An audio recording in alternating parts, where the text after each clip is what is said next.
Hello. Welcome to What's Next? New Ways of Engaging Jewish Sources. My name is Ellie Gettinger, and I am the Director of Outreach for the Center for Lifelong Learning. And I am delighted to have you here with us today.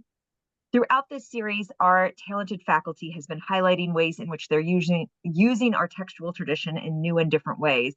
And while previous sessions have been focused on the text itself, today it's the way that the text is being taken in. And we're going to be talking with two of our faculty members about what the work that they're doing with teens. And I think when we think about teen audiences, we're not necessarily, Jewish studies isn't the front and center pieces, and this is really a way of of thinking about how teens are taking in Jewish content, and also different ways and approaches that we are using to engage teens in textual traditions. And I think both of the programs that we're going to be engaging today, our Ruchot Fellowship and the Emerging Leaders Fellowship, really provide a sense of ownership of Jewish learning for a teen audience. So I'm very excited for Dr. Phil Keisman and Rabbi Stephanie Ruskay to share their thoughts as they are entering kind of the latter half of the program, of the first inaugural years of these programs. To see the entire series, my colleague Tani Schwartz-Herman will post the link in the chat. And you can get a sense of the pieces that have come before and what's coming next. I want to thank our generous Haham level sponsors, Temple Israel Albany. We really appreciate your support of this session. If anyone is interested in supporting a session, please go to the link in the chat, and you can make a sponsorship to honor a loved one, in honor of a special commemoration or date. And this just supports learning at JTS and is such an important piece of the work that we do. Thank you to the many of you who actually have already given a donation. It is really appreciated. Today, we are going to be focusing on a program called And the Youth Shall See Visions with, as I said before, Rabbi Stephanie Ruskay and Dr. Phil Keisman.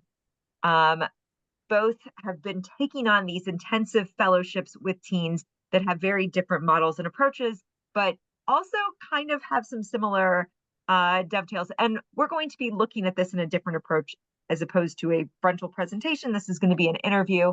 If you have questions for Stephanie and Phil, please feel free to chat me those.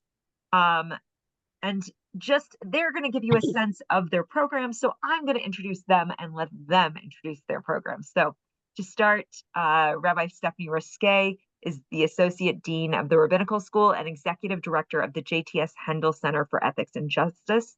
She has made her career in the Jewish social justice sector, having served in leadership positions at American Jewish World Service, Auburn Theological Seminary, Avodah, the Jewish Service Corps, and Join for Justice. She directs field education and entrepreneurial endeavors and is focused on raising the scope and profile of social justice work and community organizing skills in the role of a contemporary rabbi. Dr. Phil Keisman is the Director of Teen Education at JTS. He earned his PhD in European history from the City University of New York Graduate Center. His dissertation was on publishing the Pan-Jewish, the first Hebrew newspaper and its modernities, and explored the origins of Hebrew press in the 1850s. He's a veteran educator and teacher of Jewish history and text and is taught at the Abraham Joshua Heschel School, Beit Rabban Day School, the New School, Lehman College, Queens College, and JTS, obviously. And he has been a wonderful asset to our department in introducing new learning models to Jewish teens and incorporating cutting-edge scholarship. So we're going to get both Phil and Stephanie on the screen here with me. And I'm going to start by saying, can you guys, or can you both give us a sense of your programs and what the work is that you've been doing and who it's with? Then Phil, since I was able to find you first to add a pin, why don't you start? Absolutely. Hi, everybody, and thank you so much, Ellie, for asking me to join. I've heard wonderful things about the webinars, and now I get to experience it. So the Emerging Leaders Fellowship developed over the past summer as an attempt to kind of fill a space that I think JTS has historically filled, but to do so with new vibrancy, which is the space between critical study of Jewish text and history and meaningful Jewish experience, meaningful Jewish learning experiences. And so I conceptualized ELF, which is what I call the ELF, the Emerging Leaders Fellowship. I conceptualized it as an opportunity to bring inside questions that come from outside. We have a rich tradition here at JTS, dating back to the 1800s, and then even longer, just in general, of Jewish thinkers and writers using every possible mechanism that they can to get answers to tricky questions. And I want, in general, teens in the Jewish community to recognize that they have access to those tools as well. So the way we built out the fellowship is that it's really designed around teen-led research. Research can be at multiple levels. This is not at a college level. This is at a level for 11th graders. And it's an opportunity for teens to take a question that is sticking with them, something that they can't shake, and learn about the resources that are out there in the academy that can help them. To use an example of something that we did early in the semester, we looked at a passage from the book of Joshua. I can pull up for everybody, and identified ways in which it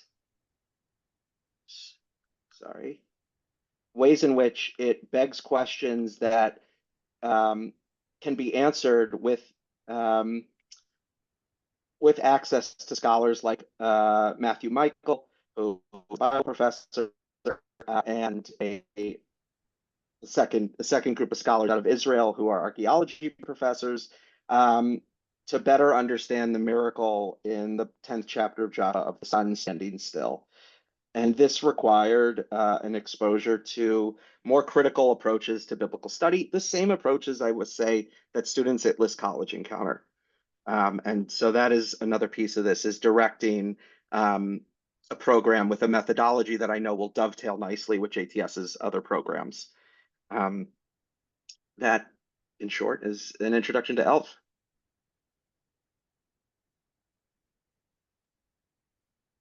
Okay, Ellie, shall I go? Yeah, tell us about Ruchot. Okay, so Ruchot, we just had our inaugural expedition of Ruchot. We learned from and benefited greatly from the experience of the Reform Movement, the Religious Action Center in Washington, D.C. One big thing that they do is they bring tons of teenagers from the Reform Movement to go learn about civic engagement and participate in it by going to meet with elected officials. And they learned about issues, and then they go present. And for a variety of reasons, it didn't seem like just sending a bunch of conservative movement kids on that trip was the right way to do it if we wanted to do it. And so we decided to really collaborate. It was the Rabbinical Assembly, United Synagogue, USY, JTS, Camp Ramah, the National Ramah, and at Israel Synagogue in Washington, D.C. And I feel as proud of the fact that we all collaborated and everybody brought their best gifts to the collaboration as I do about the fact that we brought all these teenagers to Washington, D.C. It really was a chance for each institution to bring the thing they could do best. We brought students from 11 states. We had said that we wanted to bring 30, but we brought 36 teenagers because it's hard to say no to people who really want to do something. We stayed in a youth hostel, which was kind of rugged, but we basically ran out of beds, and that was why we closed registration. And we brought rabbinical students as staff, so they got to be the mentors to the students on the program. We also had rabbis in the field who brought cohorts from their communities. And it was, for me, an incredible pleasure to see how those rabbis related to the teens in their communities.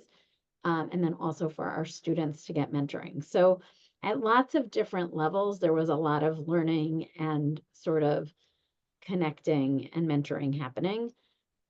We also, we spent Shabbat at Addis Israel by design. It's an extremely vibrant and flourishing conservative synagogue. We wanted students to be able to come from all over the country, and whether you go to a tiny synagogue or a large synagogue, we wanted those students to feel the excitement of all that was happening there. And they also let us use their space, which was incredibly generous. So we met there all Sunday. And we have alumni who are rabbis who worked for the Religious Action Center as legislative assistants before they came to rabbinical school, which meant that they had participated in running the Taken, the Reform Movement's program. And so they trained them in how do you write speeches, how do you lobby, why do you lobby? And we practiced. We also had issue trainers. We worked with National Council of Jewish Women, with Dayenu, and with Ben the Ark. And we picked 3 issues. The students heard a little bit about each one and what was sort of happening now in the state of each of those areas in this country. And then they picked one that they were going to actually focus on, learn more about, and then write a speech about and lobby. And then Monday morning, we went to the Capitol and we had 28 legislative meetings. If you were in a state that brought a bunch of people, you only went with your state to go lobby. And when we had people who were just 1 or 2 people from a state, we put them together. And the teens gave speeches. They got to talk to elected officials. They got to talk to their staffers.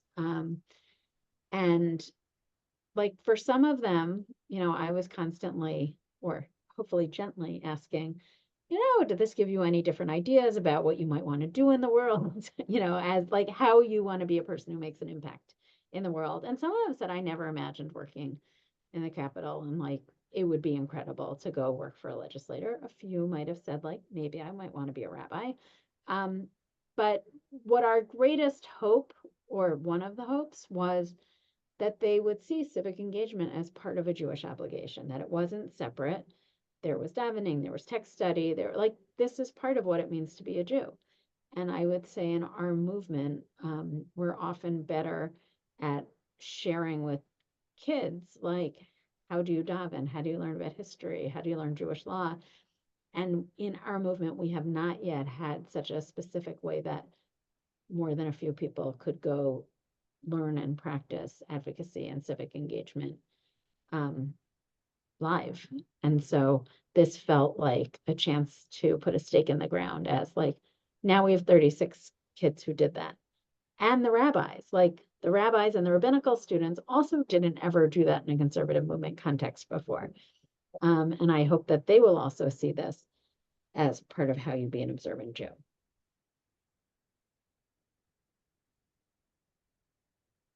I've got to stop unmuting. I told them not to mute because it would be too hard, and clearly I'm the problem.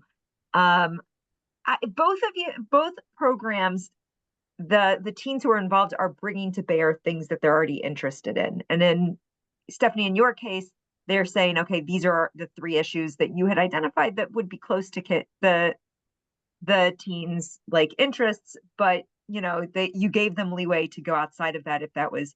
What were the ways in which they shaped the interest, the issues that you were bringing them to their specific concerns and challenges? And what were the things that really surprised you about how they incorporated their Judaism in their lobbying, particularly? So, I felt like the real priority was that the teens had the experience of doing this. I think the fact that they came would make an impact on elected officials and their staffs, but probably they weren't going to vote solely because the teens came and met with them. So I felt like I wasn't going to tell them what they could or could not say. I wanted them to say what was in their heart. So there were a couple of students who felt very passionately that they really wanted to talk about fracking in the environment. And that was not what Dayenu was advocating for. And they said, like, but we want to say it. And I said, so say it. Like, you should say exactly what you want to be advocating for right now. Because the idea is about seeing yourself as an active participant for your whole life. So even if you may or may not say something different in a few years, I want you to grow the muscle of practicing. So for me, that felt like a really important sort of guideline. We weren't going to tell them what they had to say. It had to be something that they really felt animated about. And just to, there's some questions about what were the 3 issues that you guys kind of that you advised people on. And Mark, for you, fracking is it's a way of getting natural gas out of the earth, where you've put in a lot of stuff that it comes at. Like, I know I've seen New York Times articles on it. It's a challenge, but yes. I think were the 3 kids from Pennsylvania the ones who were concerned about fracking? At least one of them. I was like, because this is a big Pennsylvania issue as far as I know. Yes, I think the New Yorkers were also kind of interested in it. The issues were immigration, though, reproductive rights, and protecting the climate. Those And were wait, what was the last one? protecting the climate. Okay. So look, it was an interesting time to be in Washington, D.C. It's a brand new administration. I would say every group was trying to figure out what exactly is on the agenda right now and how do we think about protecting some of the things that we've already accomplished. So sometimes the asks were not as specific as they might have been had we not gone at such an interesting moment in time, but this is when we were going. So we talked about what they were prepared to talk about right now. And Phil, for you, as you know, your students now, in the first part, you had a very, I won't say regimented, but a very carefully constructed curriculum where each week you're building on another theme. And you're basically, you did a survey course of Jewish studies in a 6-week period with 16-year-olds, like you do. But now that they're in this place, what are the things that they're bringing to bear as they're in the second phase? And if you could describe the second phase in a little bit more detail, that would be great. Yeah, and I want to echo language, Stephanie, that you used of growing muscles. That's really been the reminder to myself that this is a step, maybe the first step, even in an ongoing process that will be there for the rest of their lives. So like growing a muscle, there will be moments of fatigue, moments of change. So I did start with sort of like a 6-week crash course on the methodologies of Jewish studies around Bible, rabbinics, Jewish thought, modern Jewish history, medieval Jewish history, and theology. Those were the 6.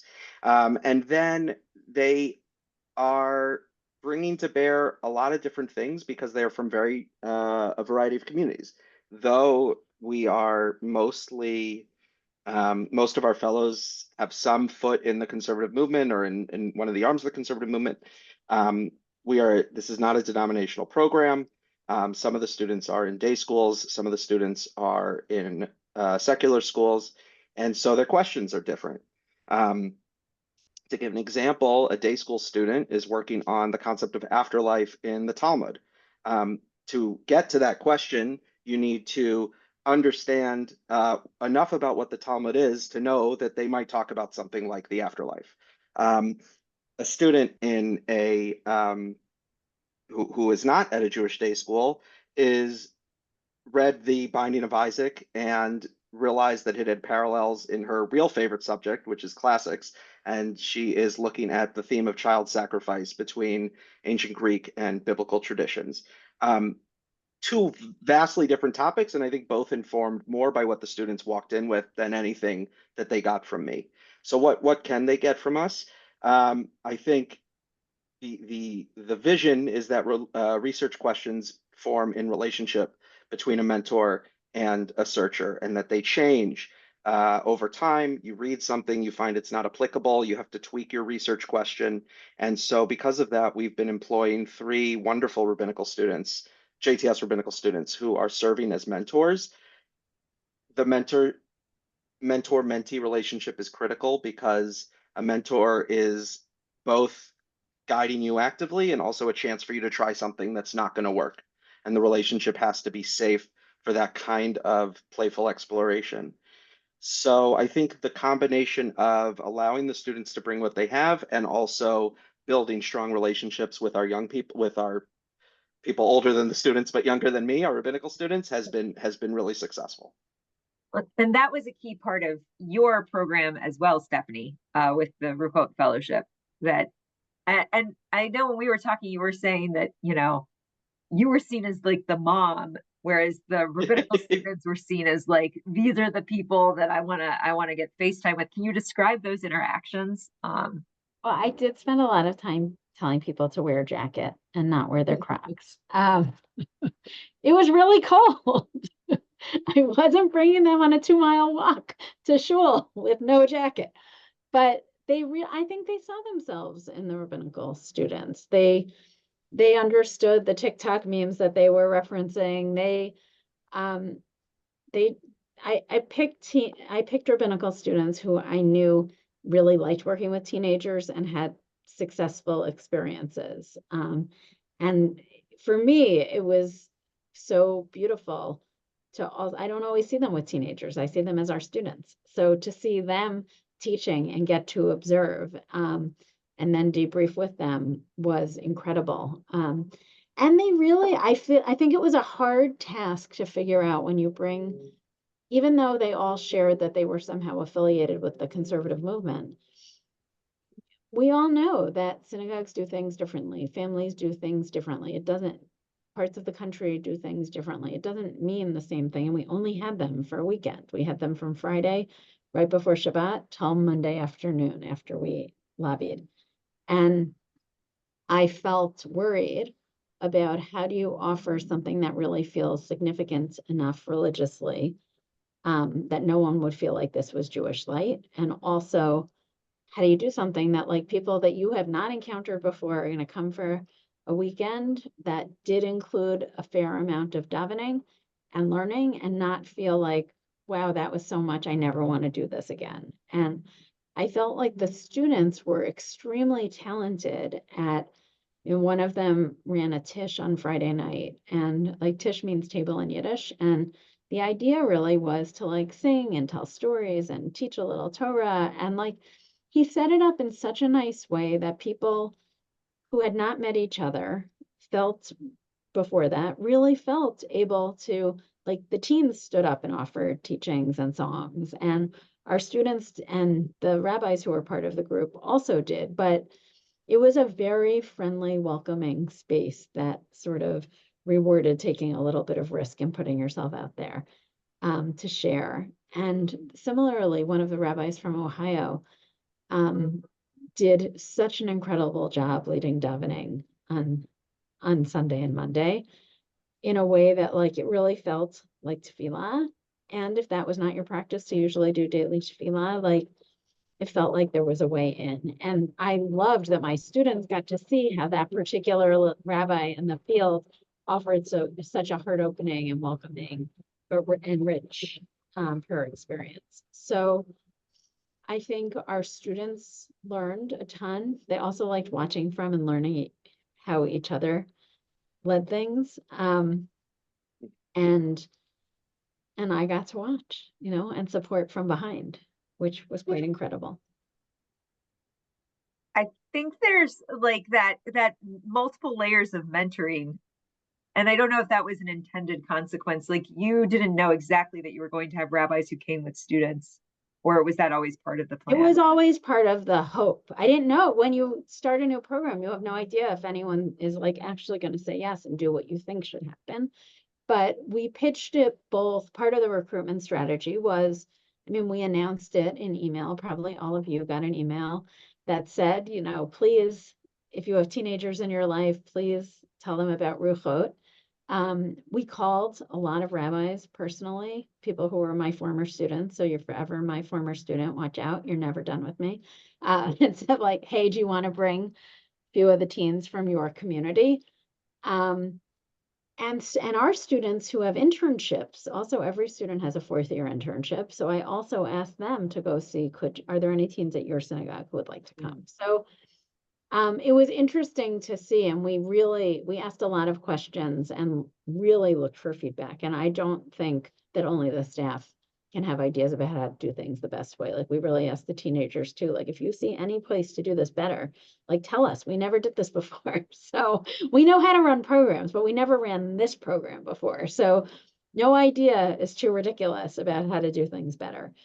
And so it seemed to me, having asked people, how did it feel to you, either as a person who came with a small delegation and your rabbi, or your staff from your synagogue, or a person who came alone, it seemed like it went okay. Like, people who were part of a smaller delegation felt like happy to be among people who came both from that shul and others, and people who came by themselves largely also said, like, that was totally fine. So it was a nice mixture. It probably could have gone a lot differently, but it went very well. And for you, Phil, and you have the way the mentors are working, they're working on actual projects now, that they have this kind of longer run relationship with their and you have 20 kids in your program.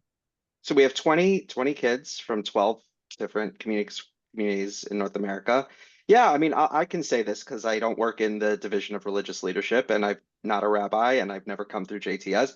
I think the if there's something that for me characterizes a JTS rabbinical school graduate, it is this incredible ability to savvily lead from all positionalities in the room, the kinds of things that Stephanie's describing, seeing everybody in their space, leading from the front when need be, leading from behind. And one of the things that was great to hear from Stephanie and that has been working really well in ELF is that we're drawing on that strength, both of these programs, to produce really thoughtful, emotionally intelligent rabbinical students, and then deploying those students as mentors. So my rabbinic mentors are each given a slate of 8 students. One has A lot of students to manage. It's a lot of students to manage.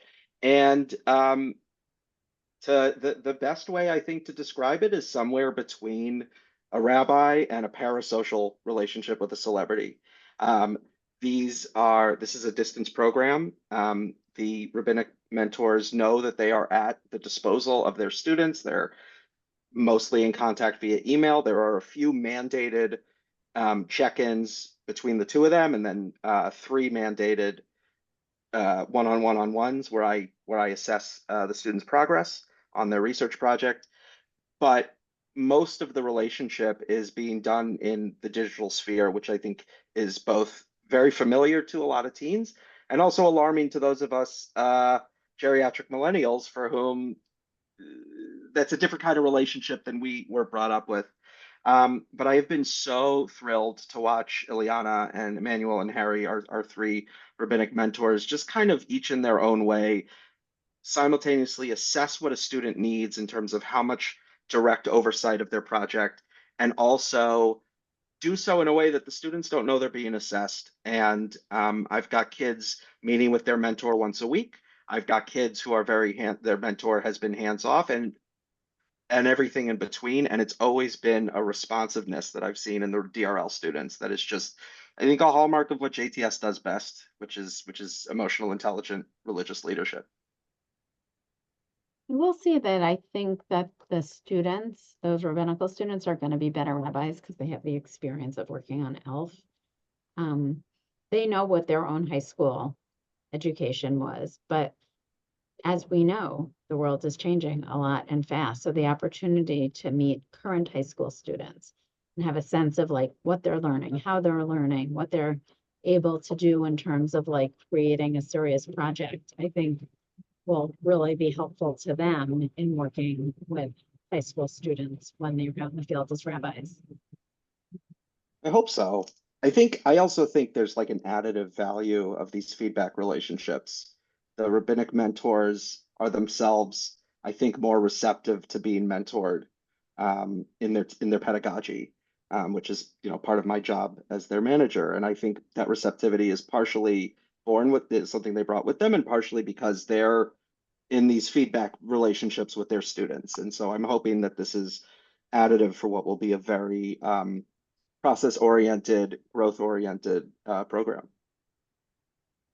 From the crowd here, there's this answer is different for both sets of you, the age ranges of the teens, and then within a Shabbaton, what else other than the Shabbaton, actually, what are the other ways in which they connect with the program? And I know both of you guys have very different models in this way. So if you could kind of detail a little bit of that. Well, I would say I started thinking our program was going to only be 9th through 12th grade, and that anything younger than that was too young. And then you know how power works. So someone who was bringing a group of 10 people said, well, we have some 8th graders, and if they're not coming, we're not coming. And I said, okay, we're having 8th graders.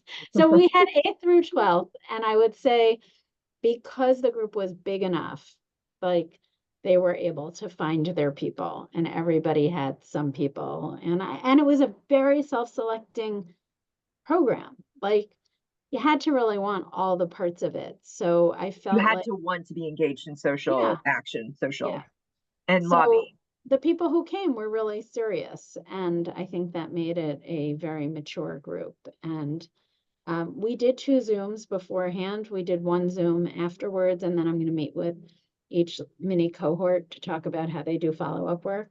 I will say teenagers are really hard to get their cameras on Zoom. So I'm sure nobody on this call is having that challenge, but I will say, I think we're going to offer this again next March. I think I'll still have 2 Zooms, but it's hard to do it online, the prep. But maybe Phil knows how, because a lot of his program's online. I don't know how. I just know what not to do. I mean, I think so. We are so we also had a Shabbaton, which I did not mention. Our program has to be online because we have, like I said, representatives from 12 Jewish communities, and I would like to show this little annotated map to visualize that. And I right now the structure was this really intensive 6-week Zoom session, Zoom seminar, and then we've had these workshops with what we're calling JTS luminaries. Rabbi Gordon Tucker gave one, soon to be Dr. Ben Keisman gave one, Dean Ayelet Cohen, and Dr. Jeffrey Kress are also going to give these workshops on their processes around research, for which the whole cohort is expected to attend. But it doesn't feel like enough to form an online community. And one of the things that I would like to look at for future iterations of the program are digital platforms that will allow kids to connect with each other in their own time, but in a controlled way that keeps them aligned with the kind of inquiry of the program. And I think there are a tremendous amount of options. We have a lot of in-house expertise in at the colleges. Valerie, I forget her last name. She's been helping me sort of reconceptualize what the digital space can look like. In terms of age, I didn't have the problem Stephanie had because we limited applications to 11th graders. We wanted people who were more upperclassmen, to be able to handle the independence of a research project. So what were, and in thinking about this, what were the impetuses going in that, this is not by chance that there are 2 teen programs coming out of JTS in the same year, that this is, a concerted effort. What are the things that you feel like you're responding to? Nobody wants to. I don't know why I never started this before this year, honestly. Oh, this is like there were conversations happening in the Rabbinical Assembly around how could we sort of do more justice work in this movement. And there was a little bit of funding. And so I think that was what got us started, is we knew that we could have some imagination because we had a little bit of resource, and everybody put in either like in-kind something, resources or money. And it was a value of our program to also make it affordable. So we really tried to make it that it wasn't just for wealthy kids, that it could be, the synagogue could contribute. We contributed. We stayed in a youth hostel. Like they slept in bunk beds that had 3 levels. So like, and we made our own lunches, and like we really tried to do it in a way that would make it possible to repeat, not in an astronomical number. But I think it was really having a little bit of funding from the RA to say, like, what would we do? And this seemed like, at this moment in time, a thing that we could do. There was a model to emulate. So, and I think, like, I also think about the pipeline of who might want to be a rabbi. And if you're not sort of in the path of young people when they're deciding what matters to them in the world, why would they think I ever want to have a rabbi or become one? So we were both wanting to put rabbis and aspiring rabbis in the path of young people, and we wanted to do more justice work. And we hope that some of the people who want to become rabbis will also be people who care a lot about civic engagement. So just felt like the moment was right. Well, and someone in the chat did point out how important that is to see that visualization of rabbi as vocation or cantor as vocation, you know, because it's one of these things. If you see the rabbi in front of your synagogue, that's not necessarily someone you're like, oh yeah, that's. But if you see someone who's 10 years older than you, who's made this decision consciously and is in the process, that can be more aspirational. Yeah. I mean, I don't know much more that I can add. I can't speak strategically to sort of what the Jewish world feels. The Jewish world has not sanctioned me to speak on its behalf yet. Oh, but that's never stopped anyone in the Jewish world. But you know, I think there is an increasing awareness in the atmosphere, let's say, of sort of how fragile the future is and how important it is to make decisions now that can secure as much of a better future for our kids and our ongoing generations as possible. And I think to that end, investing in teens who are capable of critical thinking, still not yet formed in their psychological reactions to things, open to new conceptions, like Stephanie said, of what a rabbi is, in my case, of what Jewish learning looks like, and also what a rabbi is. And I think it is a moment where a lot of people, myself included, see this audience as a point of intervention, in a way to take agency in a world that can feel really overwhelming for Jews and everybody. So can we talk a little bit about sources and methods? I know this is a text-based class or program. Can you give us kind of an example of how you would utilize? You did a little bit, Phil, earlier, but is there some other, kind of sense of, well, and actually I'm going to share in the chat, you shared a document with me, a larger document that has, kind of your schedule and all of that stuff, so people can see how intensive this is. Are there things that you've noticed as you've been engaging sources, and you both have used these sources with non-teen audiences, that teens are taking in totally new and different and surprising ways, or that is it basically, they're getting the same text and they're like, oh yeah, I understand, I'm now part of this tradition? Or is there stuff in the way that the text has been engaged that has been surprising to you? Yeah, I can talk to that a little bit. I mean, I think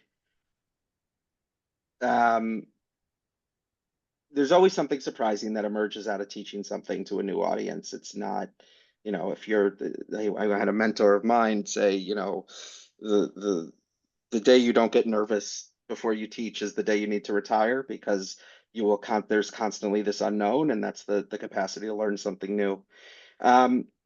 I think what has been particular to our methodology at ELF has been starting with texts, and I guess I could pull back up Sefer Yoshua, the book of Joshua, starting with texts that are recognizably canonical, right? So the book of Joshua is the 6th book of the Tanakh. It's right there after Dvarim. Everybody knows not everybody, but many people know the story, come in, But it's not conquer. necessarily something that they've covered, even if they did tonight. They might, a If lot of they're in a day times, school, they've covered it. I think what is actually it's the starting with the canon is an opportunity to reacquaint them with their naivete almost.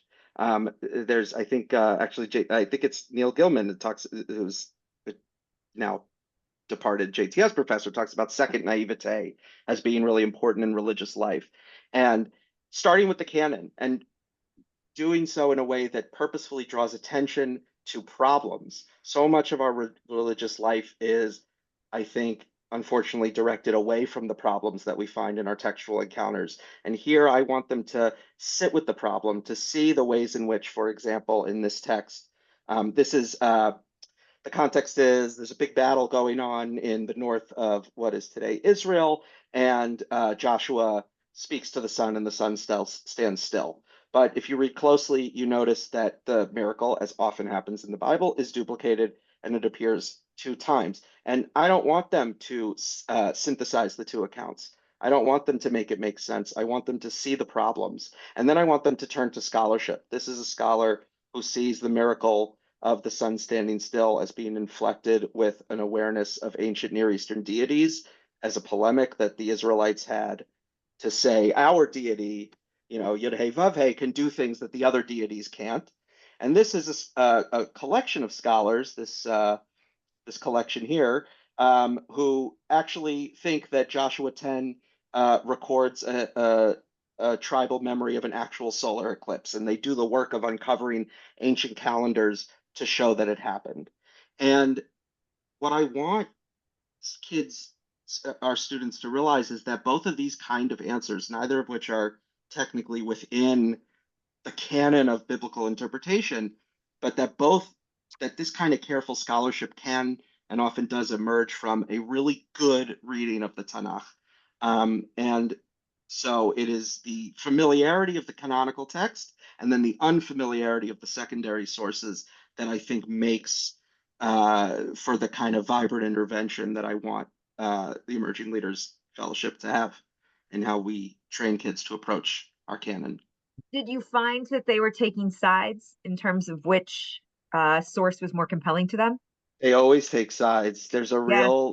They always take sides. I mean, Ellie's got teenagers, I mean, there's a real desire to sort of stake a claim, and that's great. And also, I want them to grow in their ability to use Stephanie's, grow the muscle, you said, grow the muscle of being able to sit at the end of a seminar and say, I actually don't know, but I have a better sense of what I can ask in order to know.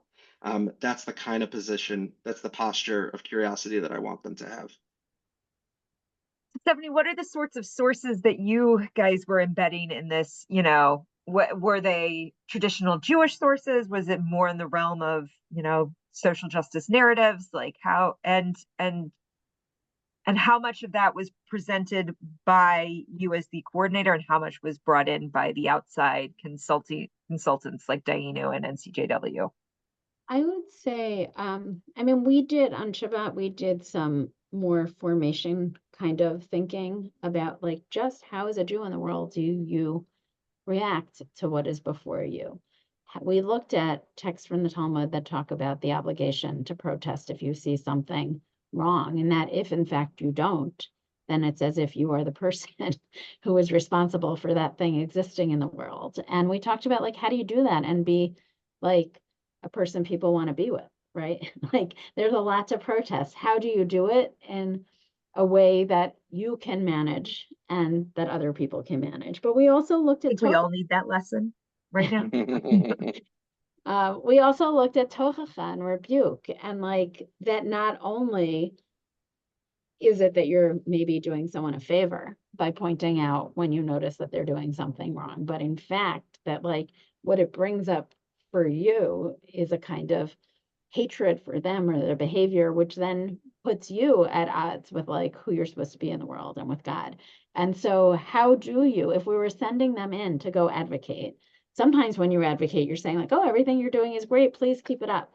And sometimes what you're saying is like, I think your priorities are not in the right place, or I want you to know, I want you to do something really other than what you're doing. And how do you, like, we wanted them to think a little bit, not that they'd all come to the same conclusion or that they'd be all cooked by the time they got there on Monday, but to think about how Jewish values and ethics might inform how they reacted. That like when you're in that office asking for something, a change or a continuation of behavior or policy, like the Torah goes with you, and how you speak to that person is definitely part of your religious life. And we brought them texts that sort of challenged challenge them to see that it is not, if you are a person who's sitting at home who says, what does everything happening in the world have to do with me? Like, actually, that's not a religious stance. And we wanted them to see it in the text and feel like challenged, that maybe it's not a choice to act, that actually, if you're observant, that's part of the deal. So those are the kinds of things that we talked about. And then the 3 organizations, first of all, they were telling them what they're actually doing. The nice part about bringing rabbinical students with us is that they also could offer some Torah. So even if that organization was mainly bringing policy and not Torah, then the rabbinical students could pitch in and add some supplemental material. So it was a nice partnership. But all of it was about really thinking about, like, if I'm going to be a Jew in the world, I can't just sit back and have the luxury of saying, oh, someone else will work it out. Got to carry the weight. I also think the idea of teenagers having a sense that when they're coming in to rebuke something, how you do that. As someone who, I know, Stephanie, you also live with teenagers, that there's that constant, why would you do this to me? You know, like, Yeah, oh, we have a would you little do more this? studying to do in my house. Yeah, mine as well. Um, someone from our audience is asking, did you see that the mentors were challenged or have been in either program by the students and kind of their positions and the way that their approaches? Is there stuff that and is unexpected to them because they're like, wait a second, I'm not that old, you know, I'm not that far removed, and yet do you believe these young whippersnappers? Or are there things that they're like, I can't believe they figured this out. It took me so many years to understand XYZ. Well, I will say, there's a speech writing part of this exercise. Like, you learn some Jewish sources, you figure out like how you're motivated to act, then you learn something about the 3 issues, and then you have to like actually write a speech that you're going to go in and deliver, which is high stress. We also happen to have done this program on the same weekend as the Super Bowl, which, like, I don't know exactly how I did that, but we did. And so then we also had to have a Super Bowl party because we needed to make sure that people wouldn't think that they couldn't come if they also wanted to watch the Super Bowl.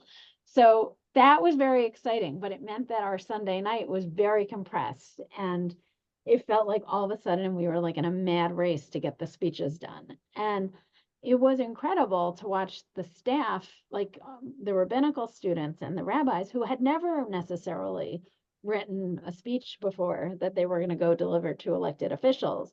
And now they're like the teacher about how to do it. I think that they were incredibly impressed with how many of the teens constructed their speeches. And for some of the staff, that was like their favorite time, was getting to do that, which was not necessarily a thing they'd done before.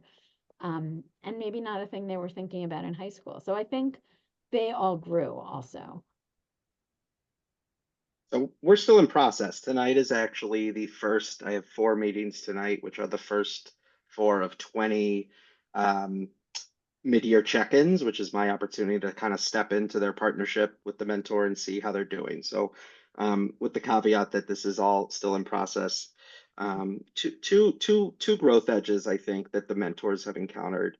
One is in terms of expectations from their teens. I think one is recognizing, and this may be the opposite of the spirit of the question, in that it's a lowering of standards that has to happen, recognizing that familiarity with the source or familiarity with an idea, sort of knowing the proper noun, doesn't necessarily mean, and often doesn't mean, that the teen knows what you know about the source. So we had a student who initially wanted to do her research project around Tanur Shalachmai, the Evan Nachnai, which is a relatively well-known, I'd say medium well-known story in the Babylonian Talmud. The rabbinical student was thrilled that they knew the story, and I cautioned them to there's knowing and there's knowing, and that teens are so, it's this transitional age where they're so sophisticated in some ways and they're so unformed in others that presuming expertise is can get in the way of their learning. Despite the polish with which they present themselves. And I think that's true also of emotional health as well, in terms of how to interpret teen behavior. So that was one. And then I think the other that has been eye-opening is everybody gets anxious and everybody procrastinates. And oftentimes we do that by not answering emails. And perhaps teens for whom there are many, many different factors, they might be less inclined to answer emails. And this doesn't mean that they are not communicating. It means that they're communicating something. And in our role as mentor, unlike in a peer-to-peer relationship or other kinds of relationship, in our roles as mentors, the non-email is an invitation to communicate. It's not an invitation to allow the avoidance to happen. And I think there too, it's sort of, wow, these people look and act like grown-ups, but they're not grown-ups. And they need to be held in certain ways, administratively, logistically, whatever, to help them execute the tasks that they want to execute, but they're being held back by. But it's also, it's not just hey, we're teaching them Jewish studies, we're getting them into the broader sense of academic work and research. We're also modeling this is what it's like to be a human in the universe where you have to be responsive and it is a challenge. Executive functioning is the foundation of Jewish institutional life. And maybe executive functioning is a Jewish value too. I think it might be. As we are kind of in our wrapping up space, where do you see this going? Is there a role for alumni, and how does this fit into like a larger vision? Like if you were to say, this was our first year of doing ELF and Ruchot, what does this look like in 5, 10 years, 20? I'll go. Well, I think we're going to start doing a Ruchot for teens annually. So the next one is March 20th next year. Not over Super Bowl weekend. Not over Super Bowl weekend. Also March Madness? I don't know about March Madness. Don't worry about it. But also, hopefully the weather will not be quite as stressful and, we won't have to cancel, move travel plans around snow. And so first of all, we'd love for you to think about who are the teens in your community who might really benefit from this. And not everything happens in Washington, D.C. So first of all, we'd like to do some intergenerational things also. Like we did this one for teens, but also grown-ups should go be part of such a thing. And then I would like us to start doing it in state capitals also. It's sort of less exciting maybe to announce we're going to Albany or Columbus, but we've been in the Hendel Center, we've also been doing community organizing training. So over the last year, I was working with synagogues around the state of Ohio. So Cleveland, Cincinnati, Columbus, and ideally, one of the things that would happen next is all of those Ohio people would get together with the teenagers. And luckily those 3 teens came from Columbus. So they're already home and we would go lobby there. So I hope that we are at the beginning of building some more muscles around how do you do civic engagement. Our movement has not really done it in any way that I can identify prior to this. So I hope that this is the beginning of a lot more. And not just muscles, but like a national network almost to say this is what matters and this is how we as conservative Jews are engaging our agenda, our values. Yeah. Or one more way. We do some of the other ways already. Right. Big. Phil, Yeah. so where's your kind of sense of where this is going? Yeah, I mean, so I will echo Stephanie's, if you know any teens who might be good candidates for ELF, please send them my way. And those may be the same teens and they may be different teens. And it And is worth there was noting overlap. there was overlap. There were ELFers who were Ruchoters, and did our Shabbaton and their and the Ruchot Shabbaton back to back, which kol hakavod. So yeah, it's 20 years from now. I want to. I'm thinking of two things. I want to have a cohort of Jews, whether they're leaders or not, or whether they're officially leaders or not, who are more informed, more reflective, and more proactive about um, being able to dig deeply in the questions that remain thorny about being a Jew in the contemporary world. And that's at the level of the learner. At the level of sort of Jewish study and Jewish education, where we kind of intersect, I hope that in 20 years there's a more capacious idea of what Jewish education looks like, what topics are considered, what methodologies are considered, what are the things that we can keep on the table, because I fear that without an expansive approach, kids leave our spaces to find answers to questions that actually we've been struggling with too. Questions of identity, questions of politics, questions of how to read a text, questions, all over. So expanded canon and informed, reflective, and proactive teens, leaders in 20 years who are no longer teens. In terms of alumni, I am happy to say that I work with Stephanie. Stephanie asked me about alumni at a meeting last week, and so now I am thinking about alumni. But I'm so glad to work in an institution with veteran program executors because I had not thought of it. So I'm excited to grow in my ability to build an alumni network. And we're starting to think about, could we do something alumni oriented that draws from both programs, right? If we had 4 online opportunities for learning, they'd meet each other, they'd stay connected to us. It's probably manageable. So, And we have, one of the things that our Emerging Leaders Shabbaton was not just a pilot for this program, but we stayed on campus. We stayed at JTS in the dorms. We davened with the Columbia Hillel, but then we did everything else in-house in our Beit Knesset upstairs, or south of me currently, but upstairs from where I would otherwise be sitting. And I think we demonstrated institutionally that we can house a Shabbaton at JTS, and I think the idea of a community event that draws from all of our programs is auspicious, maybe audacious, but I think would be good for us and good for teens who are really different from one another to come meet under the JTS umbrella. I love that.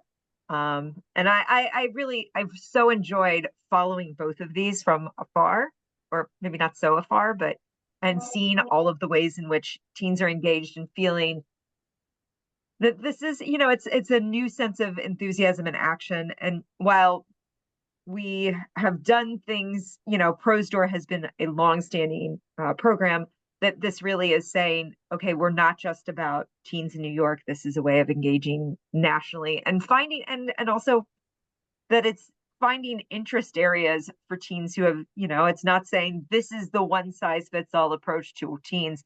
Here, you're really into social justice, but you don't necessarily have opportunities to do it in this particular way. Let's talk about what it means to lobby and what that means to go and hold your elected officials accountable. And what does it mean to really engage in text and study and look at secondary sources and how do we build case studies? Because I think both of these are setting up a really positive Jewish future. And I'm so proud of the institution, and I'm really excited for what the actual, just seeing where this goes from here. So thank you both for your time and energies. Thank you everybody else for joining us today. Thanks to our sponsor, Temporal Israel Albany. And next week is right before Purim. I know that's kind of crazy to say, because once you have Purim, it means that Passover's in the offing, and suddenly everybody gets a little crazy. But I think today is the first day of Adar. Is that right? Or it's this week? Just happened? Somebody help me. Just happened.